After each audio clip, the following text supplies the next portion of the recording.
Unwanted, Chapter 49, Part 2. The sun rose higher, roasting anything that lay under its reach. The coachmen withdrew inside their vehicles to escape the glare.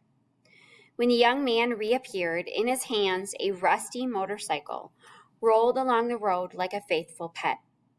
"Here she is," he said proudly, patting the seat. "We are all set to go. By the way, there is a tiny problem with this vehicle. You need to help me push start the engine because she can't start by herself. Once she gets going, you can jump up behind me." I sank to the ground. With each new obstacle that I encountered, the level of difficulty grew. This one, I was sure, exceeded my capacity. The young man hopped on his bike, turned around, and beckoned for me to start pushing. An electric current pushed me to my feet. I ran down the searing road. The motorcycle moved slowly in front of me, screeching like a sickly old person. Then, the engine crackled, expelling a cloud of dark gas in my face. Suddenly, the vehicle slipped from my fingers and shot ahead in a red cloud of dust. I stopped, watching it go in disbelief. Feeling like a complete fool, I looked around for the policeman. However, before I could do anything, the bike returned. It raced past me, made a sharp turn, then slowed down.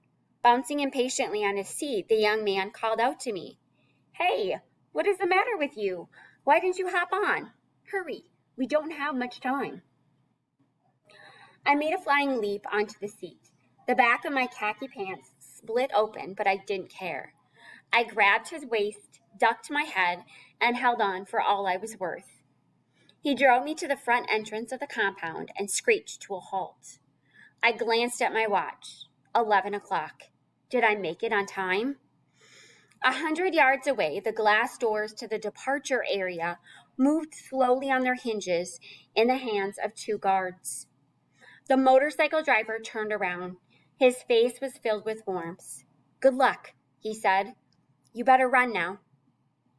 I waved my visa in the air and screamed to the guards, "Wait for me, please."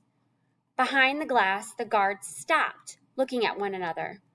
I rushed through the crack between the doors, forgetting to thank the driver. His motorcycle roared down the street triumphantly.